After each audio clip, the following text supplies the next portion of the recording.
శ్రీమాత్రే నమః. నమస్కారం. సద్గురు జ్యోతిష్యాలయం వారి యొక్క ఆంగ్ల నూతన సంవత్సర రాశి ఫలితాల తర్వాత ఫిబ్రవరి రాశి ఫలితాలు మనం తెలుసుకోబోతున్నాం.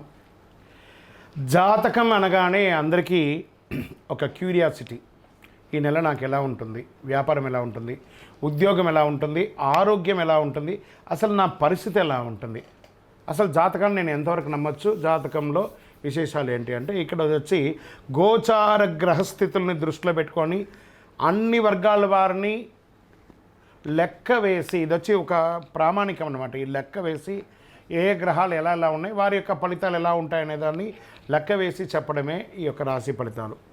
మీ యొక్క వ్యక్తిగత జాతకానికి ఇది ఒక 40% మాత్రమే వర్తిస్తుంది.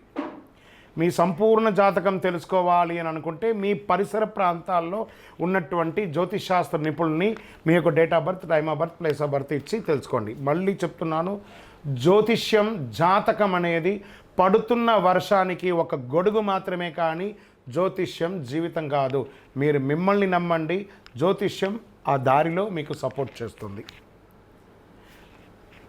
ఎవరైనా అడగాలనుకుంటున్నారు లేదా మా ద్వారానే అడగాలనుకుంటున్నారా? 21 వయసు లోపు ఉన్న వాళ్ళు అడగకూడదు, చదువుకోవాలి విద్యార్థులు.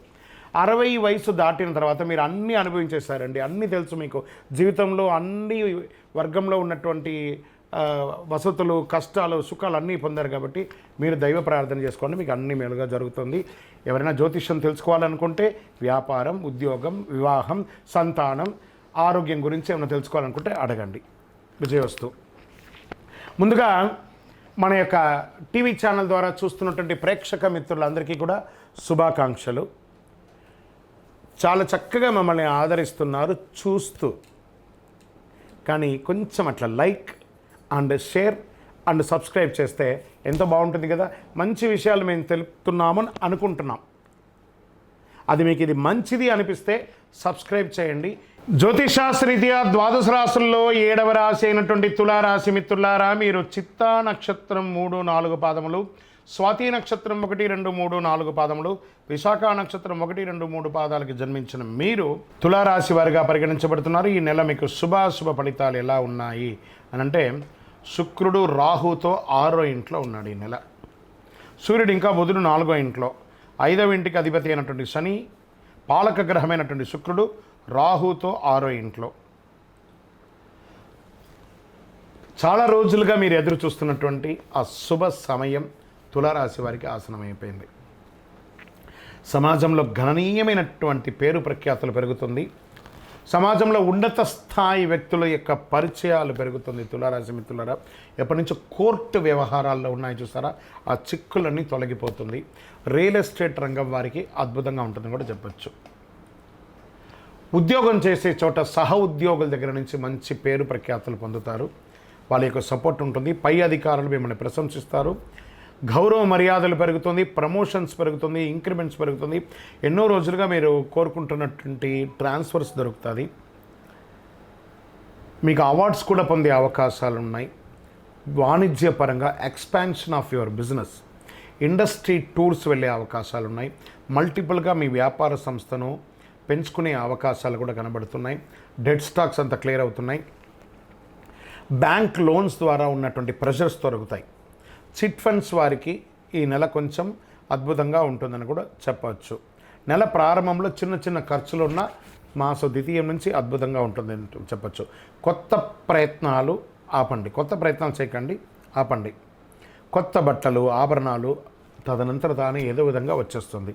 గిఫ్ట్గా రావచ్చు లేదా కొనవచ్చు. ఏదైనా సాధించాలనే సంకల్పం మీలో ఏర్పడుతుంది. పాత వాహనాన్ని మార్చి కొత్త వాహనం కొంటారు. భార్యాభర్తల మధ్య అన్యోన్యత పెరిగిపోతుంది. విడిపోయిన దంపతులు కలుస్తారు. కొందరికి పిల్లల భాగ్యం కలుగుతుంది. శుభకార్యాల్లో పాల్గొంటారు. కుటుంబంతో కలిసి విందు వినోదాలకి పాల్గొంటారు. సమాజంలో మీ పట్ల గౌరవం పెరుగుతుంది. ఒక అడుగు ముందుకు వేస్తారు. తండ్రి వైపు బంధువుల నుంచి వచ్చే ఆస్తులు కలిసి వచ్చే అవకాశాలు ఉన్నాయి. నెల చివరిలో సోదరుల ద్వారా కూడా కాస్త లాభం వచ్చే అవకాశాలు ఉన్నాయి. మహిళలకి అనేక విధాలుగా పురోగతి అని కూడా చెప్పచ్చు. ఉద్యోగం చేసే మహిళలకి, వ్యాపారం చేసే మహిళలకి మంచి సమయం కూడా చెప్పచ్చు. పెరుగుదల కూడా ఉంటుంది. ఆరోగ్య సమస్యలు, ఒక విధమైనటువంటి ఖర్చు పెరుగుతుందని కూడా చెప్పచ్చు. విద్యార్థులకి ఇది చాలా బాగుంటుంది. రాజకీయ నాయకులకి ఇది యోగకాలం. షేర్ మార్కెట్ అద్భుతంగా ఉందని చెప్పచ్చు. వ్యవసాయం బాగా ఉంది. మీడియా రంగం వారికి చాలా బాగుంది. ఐటీ రంగం వారికి బాగుంది. రీసెర్చ్ రంగంలో ఉన్న వాళ్ళకి, స్పోర్ట్స్ రంగంలో ఉన్న వాళ్ళకి, సర్వీస్ సెక్టార్లో ఉన్న వాళ్ళకి, పోలీస్ డిపార్ట్మెంట్, డిఫెన్స్, డాక్టర్స్ అటువంటి వీళ్ళందరికీ కూడా చాలా బాగుంటుందని చెప్పచ్చు. నూతన ఉద్యోగం కోసం ప్రయత్నం చేసే వాళ్ళకి ఇది ఒక యోగం చెప్పచ్చు. ఓవరాల్ తులారాశి వాళ్ళకి ఫిబ్రవరి 2025 అద్భుతం అని కూడా చెప్పచ్చు.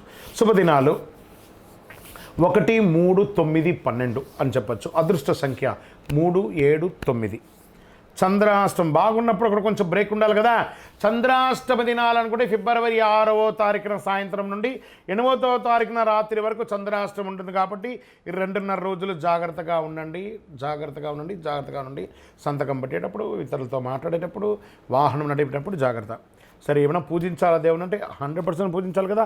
శివుని ప్రార్థన చేయండి. శివరాత్రికి రోజు చక్కగా ప్రదోష సమయంలో అభిషేకం చేయండి. ఆంజనేయ స్వామి వారికి ప్రార్థన చేయండి. ప్రతి సోమవారం శివుని యొక్క దేవాలయానికి వెళ్ళి బిల్వంతో అర్చన చేయండి. 12 ప్రదక్షిణాలు చేయండి. శివస్థుతులను పారాయణం చేయండి. ఆంజనేయ స్వామికి వెన్నతో అలంకారం చేయండి. ఇవన్నీ కూడా ఉంటుంది. దేవి సప్తసతి పారాయణం చేయండి. అతి శక్తివంతమైనటువంటి కరుంగాళి మాలను ధరించండి. ఆరోగ్యంగా బాగుంటారు. సామాజికమైనటువంటి సేవలు పొందుతారు. అద్భుతంగా ఉంటారు. ఏ విధమైనటువంటి దోషాలన్నీ తొలగిపోతాయి. ఆనందంగా ఉంటారు. మీ వయసు సంఖ్య ఎంత ఉందో అన్ని దీపాలు వెలిగించండి దేవాలయంలో. మీ యొక్క వ్యక్తిగత జాతకం తెలుసుకోవడానికి కింద కనబడుతున్న నంబర్కి మీ పేరు, date of birth, time of birth, place of birth WhatsApp పెట్టండి. కాల్ చేయకండి. మీ యొక్క వ్యక్తిగత జాతకానికి ఇది ఒక 40% మాత్రమే వర్తిస్తుంది. మీ సంపూర్ణ జాతకం తెలుసుకోవాలి అని అనుకుంటే మీ పరిసర ప్రాంతాల్లో ఉన్నటువంటి జ్యోతిషాస్త్ర నిపుణుల్ని మీ యొక్క date of birth, time of birth, place of birth ఇచ్చి తెలుసుకోండి. మళ్ళీ చెప్తున్నాను, జ్యోతిష్యం, జాతకం అనేది పడుతున్న వర్షానికి ఒక గొడుగు మాత్రమే, కానీ జ్యోతిష్యం జీవితం కాదు. మీరు మిమ్మల్ని నమ్మండి. జ్యోతిష్యం ఆ దారిలో మీకు సపోర్ట్ చేస్తుంది. ఎవరైనా అడగాలనుకుంటున్నారా లేదా మా ద్వారానే అడగాలనుకుంటున్నారా? 21 వయసు లోపు ఉన్న వాళ్ళు అడగకూడదు. చదువుకోవాలి విద్యార్థులు. 60 వయసు దాటిన తర్వాత మీరు అన్నీ అనుభవించేశారండి. అన్నీ తెలుసు మీకు. జీవితంలో అన్ని వర్గంలో ఉన్నటువంటి వసతులు, కష్టాలు, సుఖాలు అన్నీ పొందారు. కాబట్టి మీరు దైవ ప్రార్థన చేసుకోండి. మీకు అన్ని మేలుగా జరుగుతుంది. ఎవరైనా జ్యోతిష్యం తెలుసుకోవాలనుకుంటే వ్యాపారం, ఉద్యోగం, వివాహం, సంతానం, ఆరోగ్యం గురించి ఏమైనా తెలుసుకోవాలనుకుంటే అడగండి. విజయవస్తు. ముందుగా మన యొక్క టీవీ ఛానల్ ద్వారా చూస్తున్నటువంటి ప్రేక్షక మిత్రులందరికీ కూడా శుభాకాంక్షలు. చాలా చక్కగా మమ్మల్ని ఆదరిస్తున్నారు చూస్తూ. కానీ కొంచెం అట్లా like and share and subscribe చేస్తే ఎంతో బాగుంటుంది కదా. మంచి విషయాలు మేము తెలుపుతున్నామని అనుకుంటున్నాం. అది మీకు ఇది మంచిది అనిపిస్తే సబ్స్క్రైబ్ చేయండి.